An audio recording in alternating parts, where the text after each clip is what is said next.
এই যে F proportional to 1/r² লিখলাম, এর মানেটা কি দাঁড়াচ্ছে?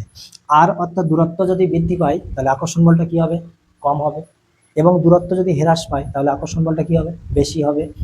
একটা মেয়ে যখন একটা ছেলের খুব কাছে দাঁড়াবে বা কাছে থাকবে তখন কি হবে? আকর্ষণ বলটা বেশি ক্রিয়া করবে। যদি দূরত্বটা বেড়ে যায় তাহলে আকর্ষণ বলটা খুবই কম ক্রিয়া করবে। সেই জন্য যত কাছে থাকা যাবে তত আকর্ষণ বল বাড়বে, যত দূরে থাকা যাবে তত আকর্ষণ বল কমে যাবে। তাই বাস্তব।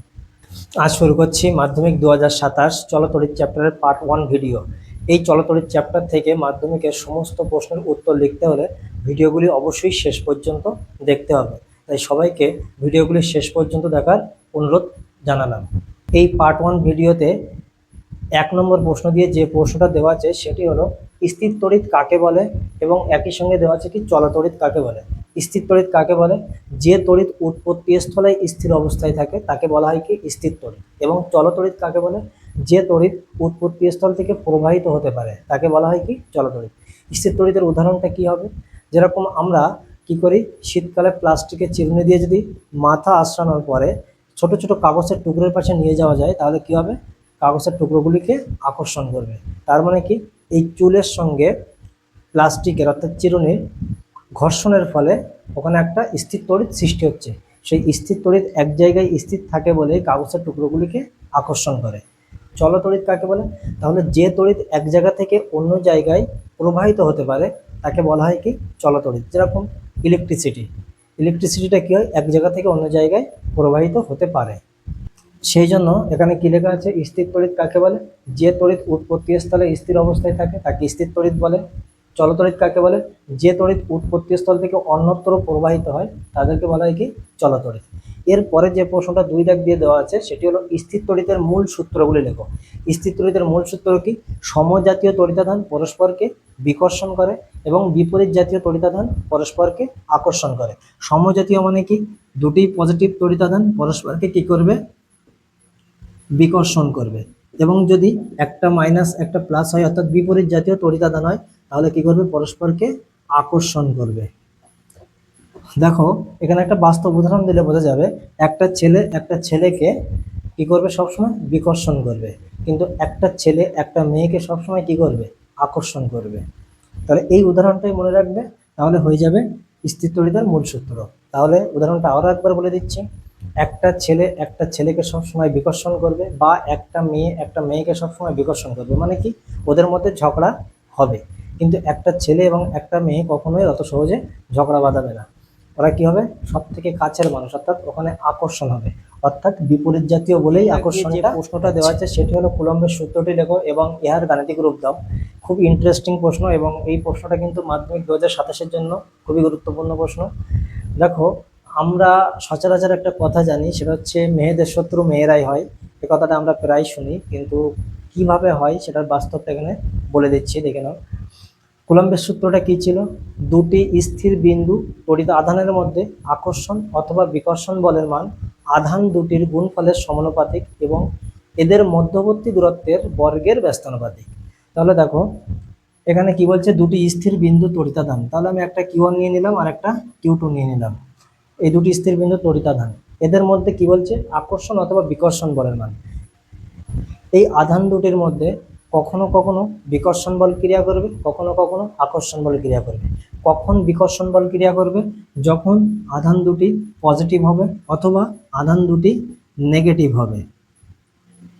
যদি দুটি পজিটিভ হয় তাহলে কি করবে? বিকর্ষণ। এবং যদি দুটি নেগেটিভ হয় তাহলে কি করবে? বিকর্ষণ।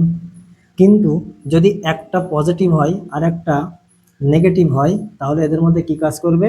আকর্ষণ।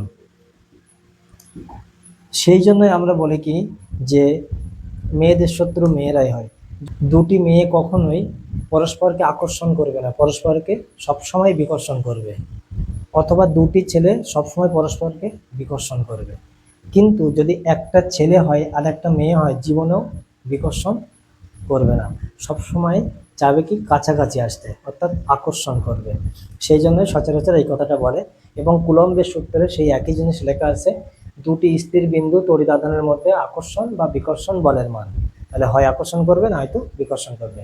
কি বলছে, এই আকর্ষণ অথবা বিকর্ষণ বলের মান আধান দুটির গুণফলের সমানুপাতিক। তাহলে এখানে যে আকর্ষণ অথবা বিকর্ষণ বল ক্রিয়া করছে সেই বলটাকে আমরা লিখছি কি দিয়ে, এফ দিয়ে।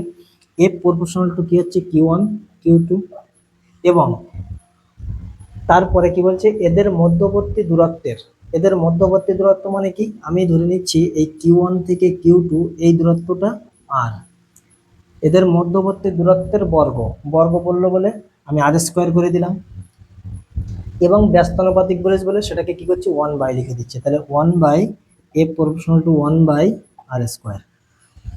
তাহলে এটা হয়ে গেল কুলম্বের সূত্রের মেন শর্ত। এই যে F প্রপোর্শনাল টু 1/, R² লিখলাম, এর মানেটা কি দাঁড়াচ্ছে, আর অর্থাৎ দূরত্ব যদি বৃদ্ধি পায় তাহলে আকর্ষণ বলটা কি হবে, কম হবে, এবং দূরত্ব যদি হ্রাস পায় তাহলে আকর্ষণ বলটা কি হবে, বেশি হবে। বাস্তব উদাহরণ দিলে ক্লিয়ার বোঝা যাবে যে একটা মেয়ে যখন একটা ছেলের খুব কাছে দাঁড়াবে বা কাছে থাকবে তখন কি হবে, আকর্ষণ বলটা বেশি ক্রিয়া করবে। যদি দূরত্বটা বেড়ে যায় তাহলে আকর্ষণ বলটা খুবই কম ক্রিয়া করবে। সেই জন্য যত কাছে থাকা যাবে তত আকর্ষণ বল বাড়বে, যত দূরে থাকা যাবে তত আকর্ষণ বল কমে যাবে। তাই বাস্তব।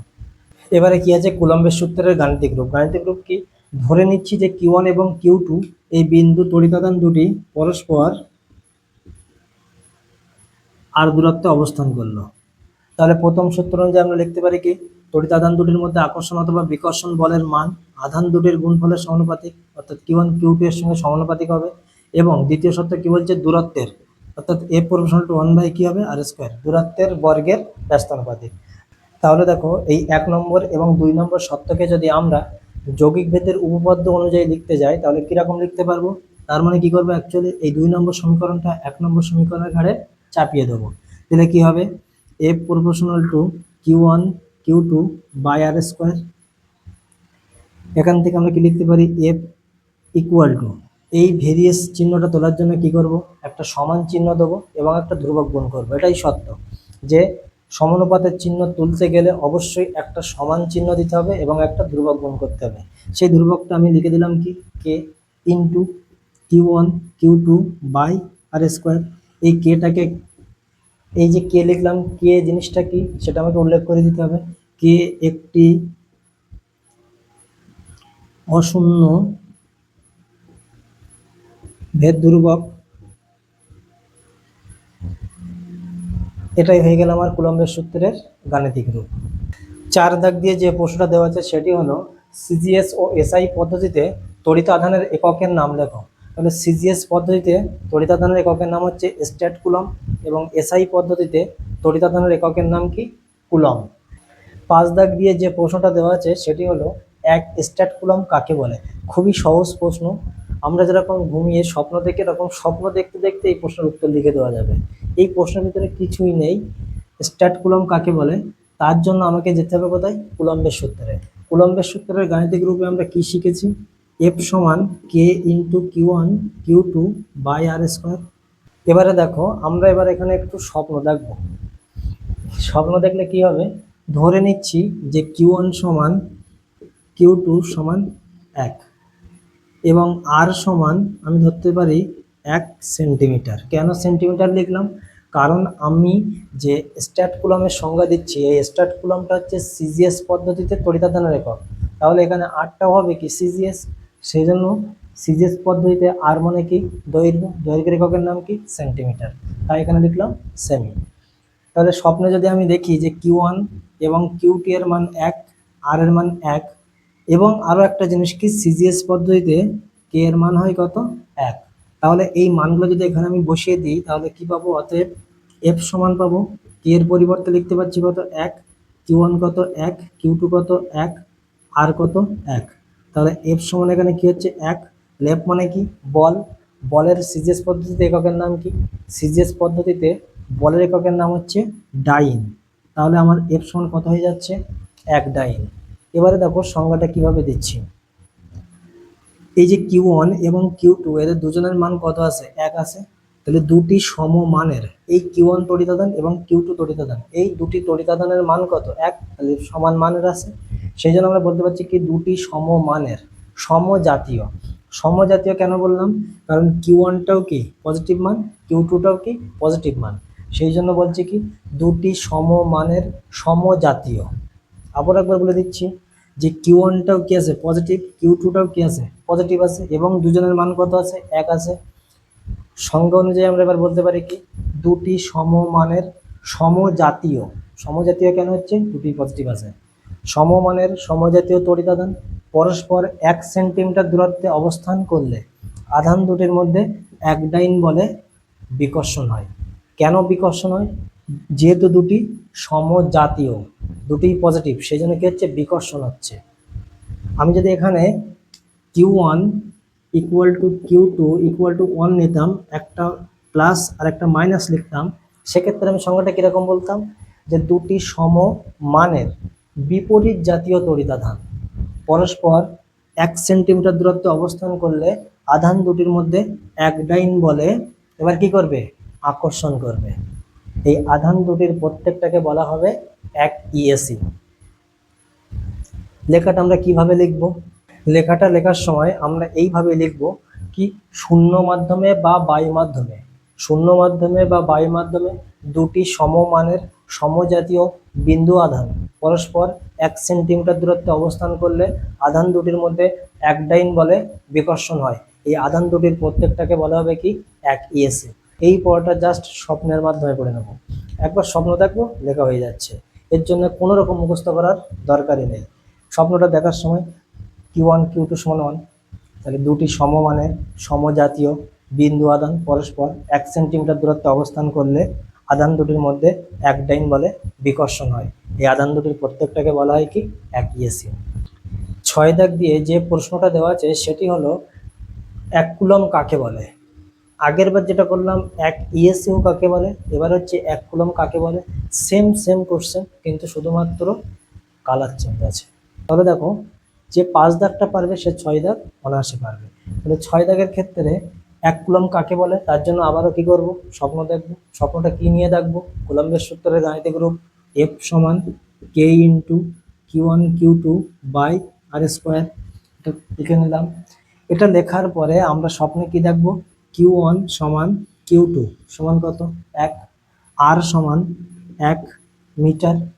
এই মিটারটা কেন লিখছি, কারণ এটা এসআই পদ্ধতি। এসআই পদ্ধতিতে তড়িতাদানের এককের নাম কি ছিল, কুলম ছিল, তাহলে আমার এখানে আরটাও কি হবে এসআই পদ্ধতি হবে। এখানে একটুখানি একটা জিনিস মুখস্থ রাখতে হবে, সেটা হচ্ছে কে এর মান। কে এর মানটা কত হবে 9 × 10⁻9 newton metre square into coulombs to the power -2। এই এককটা কিভাবে হয় এর পরবর্তী পার্টে এই এককটা দেখাবো কিভাবে হয়।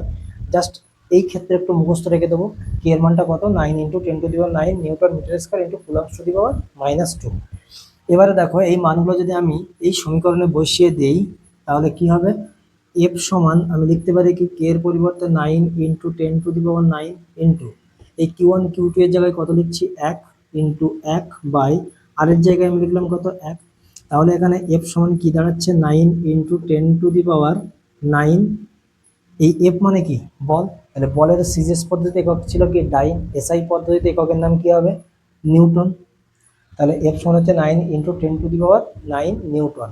এবারে সংখ্যাটা আমরা কিভাবে দেবো, ঠিক আগের বারের মতো Q one equal to Q two 1, তাহলে আমি বলতে পারি কি দুটি সমমানের সমজাতীয়, সমজাতীয় মানে কি দুটোই পজিটিভ, তাহলে দুটি সমমানের সমজাতীয় বিন্দু আধান পরস্পর 1 মিটার দূরত্বে যদি অবস্থান করে তাহলে আধান দুটির মধ্যে 9 × 10⁻9 নিউটন বলে বিকর্ষণ হয়।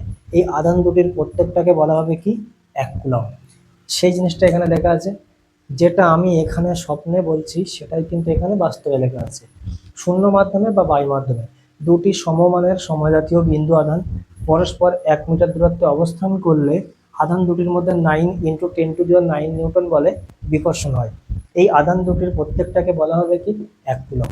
তাহলে ভৌতবিজ্ঞান যখন পড়ব তখন আমরা ইতিহাসের মতো মুখস্থ করব না। যদি ইতিহাসের মতো মুখস্থ করতে হয় তাহলে সেটা ভৌতবিজ্ঞান পড়ার দরকার নেই, ইতিহাস পড়লেই হয়ে যাবে। বুঝে পড়লেই কিন্তু ভৌতবিজ্ঞানে ফুল মার্কস আসবে। এবং যদি মুখস্থ করে পড়া হয় ইতিহাসের মতো তাহলে ভৌতবিজ্ঞানে 100-র মধ্যে কত হবে 35, 30। সেই জন্য ভৌতবিজ্ঞানটাকে অবশ্যই বোঝার দরকার আছে। আজকের পাঠে থাকছে এতটুকুই। এর পরবর্তী পাঠে আরও নতুন নতুন প্রশ্ন আসবে, সেগুলো দেখার জন্য